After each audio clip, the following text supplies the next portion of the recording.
All right, taking a look at a video this time dealing with the laws of logic. These are vitally important. These are universals. The reason they're called laws.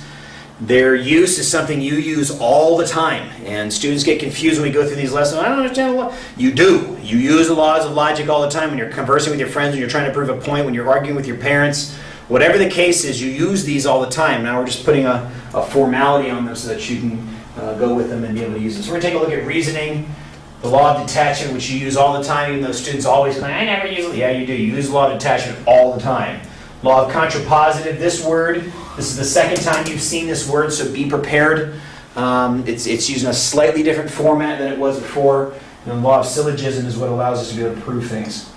So the first thing we're going to talk about is reasoning. There are two kinds. There is inductive and deductive. Inductive is based on patterns, things you see happening. Pretty much weather forecasting is inductive reasoning. What is the pattern that's coming at us so that we can try to predict whether it's going to rain or whether it's not going to rain or whether it's going to be hot or whether it's going to be cold or it's going to be windy or whatever the case is.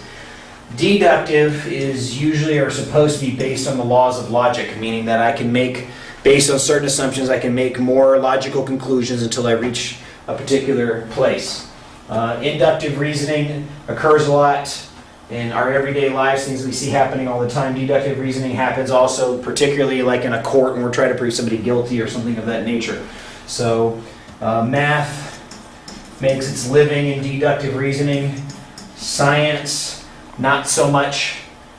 English is really an inductive thing, and then social studies is just using the four main academic subjects. Kind of goes in that way. Math totally lives here. Science and social studies are kind of in here. And English is usually kind of out there. It's not a big deal. It's not a cut on any of the disciplines. It's just how does it basically work, deductive or inductive, certainty versus just patterns and maybe perhaps opinions. All right, the law of detachment is a very, very, very simple law. It's one you use all the time, whether you know it or not. Right? So if I have to have a couple of conditions. Number one, I have to have a true condition. Number two, I have to have something that meets the condition.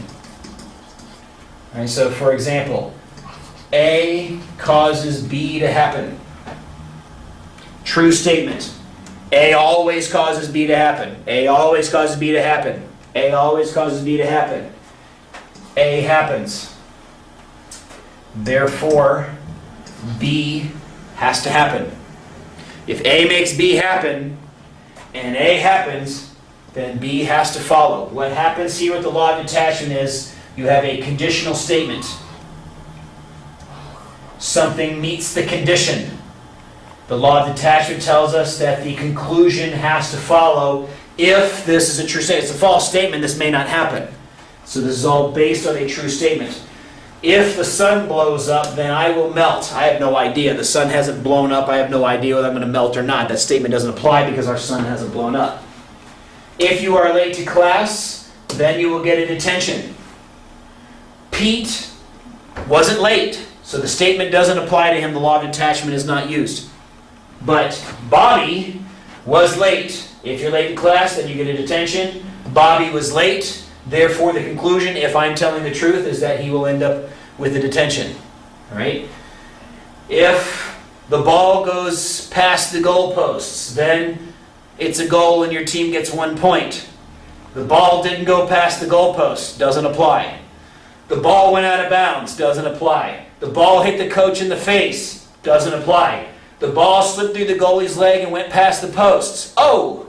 Met the condition now. Therefore, the conclusion is required to follow. All right? So the law of detachment is really, really simple. Do you have any statement, any kind of condition? Oh, how about this one? Hey, Mom, if you let me borrow $5, then I will pay you back tomorrow. Mom gives you $5. So the expectation is, if you're a truthful person, that you will pay her back tomorrow. If you don't, that makes you a liar because it means your original statement was false. That's the law of detachment. It's really simple. Let's say we have not S implies W. Meaning that if something doesn't happen, then something else is going to happen.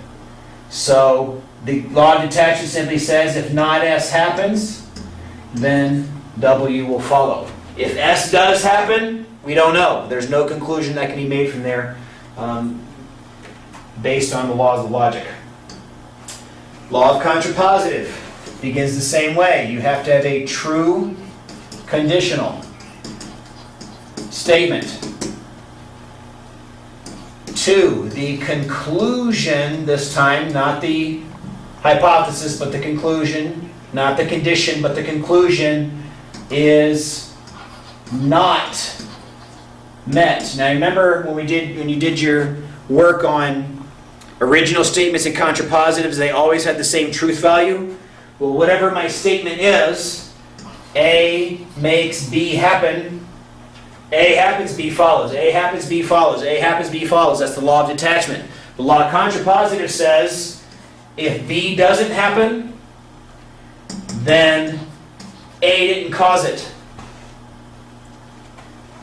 If the ball goes past the goalpost, then there's a score. Nobody scored, so the ball couldn't have gone past the goalpost. Now I know there are other situations in soccer or hockey or whatever, but the point here is that if this is always true, A always makes B happen and B doesn't happen, then A didn't cause it. So that's the law of contrapositive. It has to work this way. All right? Last example, not S chooses W, but W doesn't happen. Therefore, I can say that S did happen. It's the opposite. Now notice before in the law of detachment, A implies B, A, therefore B. These were a match. That's the law of detachment. These are opposites. Opposites. Opposites. Law of contrapositive is both opposite and backwards, so that's exactly what we're looking at in this case. Simple stuff. You use it all the time, you just don't know it. We're formalizing it here. Make sure you work hard on this stuff as you think it through. Law of syllogism. This one's really easy. A makes B happen. B causes C. C causes D. D causes E. Therefore, A causes E. This is where courts live. When you're trying to prove somebody guilty of a crime, or you're trying to prove a property in mathematics or science or something of that nature, this is deductive reasoning. This is true, got to show it's true. This is true, got to show it's true. This is true, got to show it's true. All of these have to be true. If any of these are false, the conclusion will be false also. So the law of syllogism just simply needs a link. Now here's the major link. The then must match the if. The then must match the if. The then must match the if. And so this allows it to go on. A implies B. C implies D. D implies E. E implies F. Do you see the problem? A and B aren't linked to C and D. So I could make a conclusion C causes F. Yes. But I can't say A causes F because there's no link. But as soon as I say B causes C, now that becomes an A. Now, when you're arguing with somebody or debating with somebody, this is a really simple thing. Think of it this way. A implies B is your initial argument. On top of that, you build B implies C. C implies D. D implies E. E implies F. F implies G. G implies H. And so at the end of your argument, we'll say, well, therefore, A makes H happen. And let's say you're arguing with somebody in social studies. You're trying to make a point. In math, you're trying to make a point. You can knock down these arguments. He makes these arguments. You say, well, this one's not true, or this one's not true, and prove that it's false. If I prove this one false, this is false. But A makes E is still true. So the lower down you can destroy the argument, at the very beginning or at the second step, if I destroy this step, then all the rest of this is false. This is the only one that's left to be true. So if you're actually arguing with somebody, you want to try to defeat their argument as close down into the bottom as you possibly can as you're working through the law of syllogism. All right? That's a lot of theory You'll get to working on these worksheets, dealing with actual statements and how they work.